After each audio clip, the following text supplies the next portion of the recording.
दोस्तों यहाँ पे एक और अडानी ग्रुप की कंपनी अडानी एंटरप्राइजेस के Q4 के रिजल्ट आ गए हैं, तो उसी के बारे में हम इस वीडियो में बात करेंगे और जानेंगे कि अब इसमें इन्वेस्ट करना चाहिए या नहीं। तो चलिए शुरू करते हैं।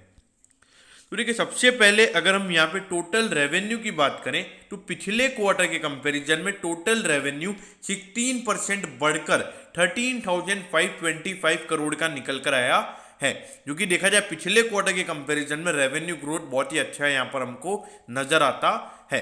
लेकिन उसके अलावा अगर हम ईयर ऑन ईयर यहाँ पे रेवेन्यू की बात करें, मतलब पिछले साल के जनवरी से मार्च वाले क्वार्टर से अगर हम कंपेयर करें तो वहां पे ये रेवेन्यू हमको सिर्फ 0.7% ही बढ़ता हुआ नजर आया है। मतलब पिछले साल के मुकाबले एकदम फ्लैट परफॉर्मेंस हमको यहाँ पे देखने को मिला है। अब इसके बाद अगर हम नेट प्रॉफिट की बात करें तो पिछले क्वार्टर के कंपैरिजन में, यानी कि पिछले क्वार्टर यानी जो अक्टूबर से दिसंबर वाला जो क्वार्टर था उससे अगर हम कंपेयर करें तो यहाँ पे 3% कंपनी का प्रॉफिट गिरा है। लेकिन यही अगर हम ईयर ऑन ईयर बेसिस पर अगर देखें, मतलब पिछले साल के जनवरी से मार्च वाले क्वार्टर से अगर हम कंपेयर करें तो वहां पे प्रॉफिटेबिलिटी 245% बढ़कर 332 करोड़ की निकल कर आई है। तो देखिए यहाँ पर ईयर ऑन ईयर अगर हम देखेंगे तो प्रॉफिटेबिलिटी अच्छी तरीके से बढ़ी है, लेकिन ईयर ऑन ईयर यहाँ पे रेवेन्यू ग्रोथ उतना देखने को नहीं मिला है। और क्वार्टर ऑन क्वार्टर बेसिस पर रेवेन्यू ग्रोथ अच्छा है, लेकिन नेट प्रॉफिट यहाँ पर गिरता हुआ नजर आ रहा है। तो देखिए इसके पीछे का मेन रीजन जो मैं आपको बताऊं कि देखिए पिछले साल लगातार ये एक्विजिशन कर रहे थे, तो लगातार इनका पैसा उसमें खर्च हो रहा था, तो एक्सपेंडिचर बहुत ज़्यादा थे, तो उसकी वजह से पिछले साल कंपनी का जो प्रॉफिट था वो एकदम कम आया था। पिछले साल इनका जो प्रॉफिट था वो 100 करोड़ से भी कम था। और अब आप देखिए, अब जो टोटल प्रॉफिट निकल कर आया वो है 332 करोड़ का। तो ऑल ओवर जो एग्रेसिवनेस हमको गौतम अडानी जी से देखने को मिल रही है वही हमको इनके रिजल्ट में भी यहाँ पर नजर आ रही है। अब देखिए इन्होंने डिविडेंड दिया है 1 रुपीज का, तो देखिए रिटेल इन्वेस्टर्स के लिए डिविडेंड कुछ भी मायने नहीं रखता है, क्योंकि अगर आपके पास 100 शेयर भी अगर पड़े हो तो आपको 100 रुपए का डिविडेंड मिलेगा, तो ज़्यादा डिविडेंड यहाँ पर नहीं मिलेगा, क्योंकि ये ग्रोथ स्टॉक है। आपको यहाँ पे कैपिटल एप्रिसिएशन पे ध्यान देना चाहिए, ना कि डिविडेंड के ऊपर। अब ये देखिए 1,40,000 करोड़ का मार्केट कैप इस कंपनी का।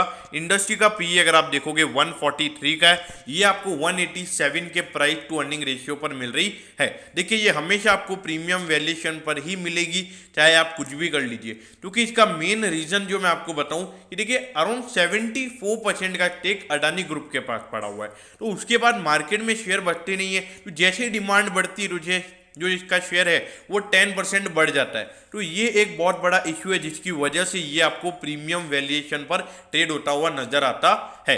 लेकिन हाँ, अगर फ्यूचर में अगर अडानी ग्रुप का मतलब गौतम अडानी या पूरा जो अडानी ग्रुप है उसमें से अगर कोई भी थोड़ा सा स्टेक बेचता है तो वहां पर शेयर गिरता हुआ हमको नजर आ सकता है, क्योंकि फिर मार्केट में जो शेयर का सर्कुलेशन हो जाएगा वो ज्यादा हो जाएगा, तो उससे वहां पर ये थोड़ी सी गिरावट वहां पर एक्सपेक्ट की जा सकती है।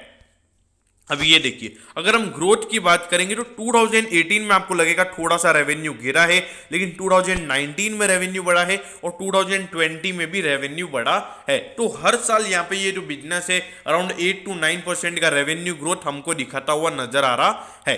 लेकिन जो प्रॉफिटेबिलिटी की अगर हम बात करेंगे तो 18-19 में यहाँ पे प्रॉफिटेबिलिटी कम हो गई थी, लेकिन फिर से ये प्रॉफिटेबिलिटी हमको बढ़ती हुई नजर आ रही है। और इस साल की भी अगर मैं बात करूँ तो कंपनी का परफॉर्मेंस अच्छा है। अगर हम पहले जो कोविड वाला परफॉर्मेंस था अगर हम उसको हटा दे तो परफॉर्मेंस यहाँ पर कंपनी का इस साल भी अच्छा रहा है। और अभी लास्ट 2 क्वार्टर्स का मिला कि यानी कि क्वार्टर 3 और क्वार्टर 4 का प्रॉफिट अगर हम मिला देते हैं तो लगभग 670 से 680 करोड़ का टोटल प्रॉफिट निकल कर आता है। तो ऑल ओवर यहाँ पे परफॉर्मेंस अच्छा नजर आ रहा है। अब ये देखिए, अब ये 1280 पे ये शेयर ट्रेड हो रहा है और आज ही इसने अपना ऑल टाइम हाई बनाया है।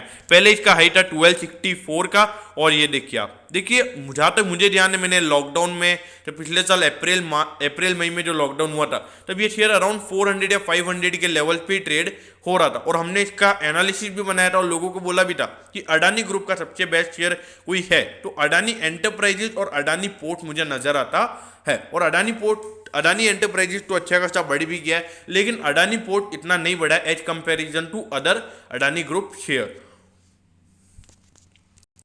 तो एट द एंड में ये कहूंगा कि जो भी यहाँ पे लॉन्ग टर्म इन्वेस्टर्स हैं, इन्वेस्ट करना चाहते हैं, तो देखिए वैसे अभी थोड़ा ऑल टाइम हाई पे ये शेयर अभी ट्रेड हो रहा है, थोड़ा सा अभी अवॉइड करना चाहिए, क्योंकि यहाँ पे रिस्क टू रिवॉर्ड रेशियो ज़्यादा फेवरेबल नजर नहीं आता है। तो देखिए अभी मेन क्या है कि अगर इस शेयर को बढ़ना है तो यहाँ पे फॉरेन इन्वेस्टर्स का और इंटरेस्ट इस कंपनी में आना चाहिए, और उसके लिए क्या होगा कि अभी एक बहुत ज़्यादा प्रीमियम वैल्यूएशन पर ये शेयर ट्रेड हो रहा है, तो उससे क्या फॉरेन इन्वेस्टर्स इतने महंगे वैल्यूएशन पर मेरे को नहीं लगता कि खरीदेंगे। तो यहाँ पर हो सकता है कि रिटेल इन्वेस्टर्स को ट्रैप किया जा सकता है, तो इसलिए मेरे ख्याल से अभी स्टॉक को अवॉइड करना चाहिए। लेकिन हाँ, अगर ये 1000 के लेवल पे मिलता है तो जरूर इसमें इन्वेस्टमेंट करना चाहिए। तो दोस्तों मैं होप करूंगा कि आपको इसके Q4 के रिजल्ट्स के बारे में सब कुछ पता चल गया होगा। अगर आपकी कोई भी क्वेरीज है तो आप कमेंट कीजिए, मैं जरूर आपके कमेंट पर रिप्लाई करूंगा। ओके दोस्तों, thank you, have a nice day.